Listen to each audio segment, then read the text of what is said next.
Sekarang ini, perkembangan teknologi dan juga media sosial sangat mempengaruhi pergaulan mahasiswa di kampus. Sehingga jika tidak dibarengi dengan perkembangan moral yang baik dan juga kontrol diri yang baik, akan mempengaruhi mereka untuk terjerumus ke dalam pergaulan bebas. Sehingga dibutuhkannya edukasi interaktif melalui media sosial yang sesuai dengan kondisi saat ini, untuk membantu mereka terdorong dari pergaulan bebas dan mendapatkan pergaulan sehat, membantu mereka untuk mendapatkan tanggung jawab yang lebih baik lagi. Nah, di era Gen Z, media sosial itu udah jadi bagian dari kehidupan sehari-hari dan ikut memengaruhi cara berpikir dan berperilaku.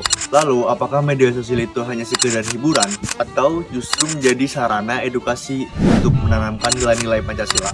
Nah, mari kita cari jawabannya bersama mahasiswa-mahasiswa di sekitar kampus Telkom University. Let's go!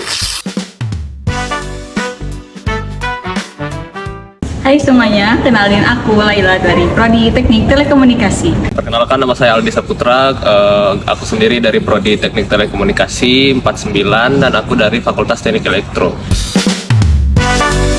Aku sih tergantung ya, biasanya aku kalau weekend itu sekitar 10 jam, tetapi kalau misalnya weekday bisa hampir 18 jam. Udah kebalik. Ya soalnya kalau weekday banyak tugas-tugas gitu, jadi sering scroll sosmed. Kalau sehari itu sekitar kurang lebih 2-3 jaman lah untuk sehari. Itu biasanya kalau bukan scroll ya lihat berita, itu aja. Nah, kebetulan karena aku Gen Z, aku tuh kayak ngerasa relate banget loh sama konten-konten yang ada di sosmed. Kenapa ya? Karena kalau di sosmed tuh kayak rasanya tuh langsung ngena gitu banget loh, kayak relate sama aku tuh. Kalau menurutku sih berpengaruh sekali, soalnya rata-rata Gen Z sekarang itu pada main-main media sosial kan. Jadi apapun yang lewat di media sosial itu mungkin mereka akan mempelajarinya, dan bisa jadi mereka mempelajarinya terus mengaplikasikannya di kehidupan sehari-hari. Iya, aku pernah tuh, biasanya kalau misalnya lagi scroll TikTok tuh kan kayak banyak tentang video-video yang lewat gitu kan.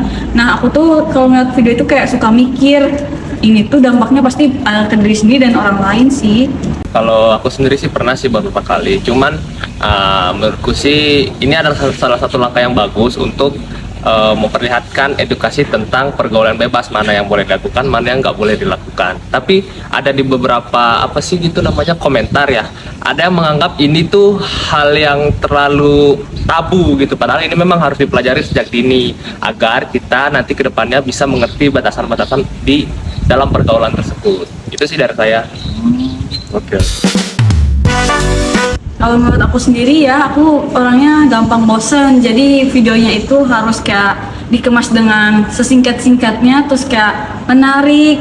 Kan biasanya dikemas di Reels IG deh, biar gampang ditemuinnya juga.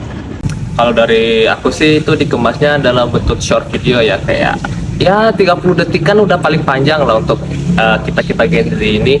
Nah, terus itu dibuatnya dalam video, kalau bisa jangan dijelasin lah, itu buatnya dalam bentuk tindakan gitu, jadi kayak perlakuan entah kepada sesama atau yang lebih tua.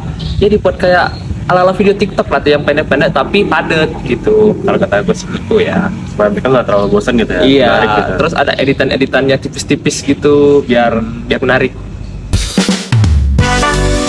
Bisa banget ya. Kenapa? Karena kan Gen Z itu erat banget kan sama media sosial. Kalau misalnya kontennya menarik, terus relevan sama kehidupan sekarang, itu kayak bakal bisa banget buat edukasi buat para Gen Z di media sosial. Kalau menurutku sih sangat efektif ya, soalnya ya balik lagi ke pertanyaan awal, Gen Z itu sangat sering dalam menggunakan media sosial. Jadi mau nggak mau kita juga harus menyebarkan edukasi ini lewat apa yang mereka sering lakukan gitu. Kalau misalnya dulu kan lewat perkataan orang dewasa kan, lewat orang-orang tua, lewat mungkin untuk zaman dulu kan mitos. Nah, kalau sekarang kan kita seringnya pakai HP kan, main-main media sosial, TikTok, Instagram, YouTube segala macam. Nah, itu saranku sih itu harus edukasinya dimasukin di RRS itu, soalnya itu adalah tempat di mana mereka sering sekali menggunakan hal-hal tersebut. Jadi di mana mereka sering pakai, itulah edukasi harus ditanamkan. Kalau dari aku sih gitu. Jadi intinya penting nih, Mas. Penting banget biar gak salah pergaulan. Pergaulan bebas di kalangan Gen Z bukan hal yang bisa diabaikan.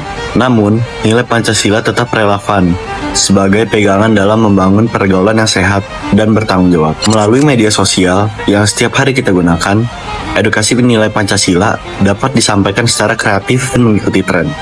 Pemanfaatan ini sejalan dengan SDGs 9, di mana inovasi dan infrastruktur digital dimanfaatkan untuk perubahan sosial yang berkelanjutan. Karena perubahan tidak selalu dimulai dari hal besar, tetapi dari konten yang kita tonton, kita pahami, dan kita praktikkan dalam kehidupan sehari-hari.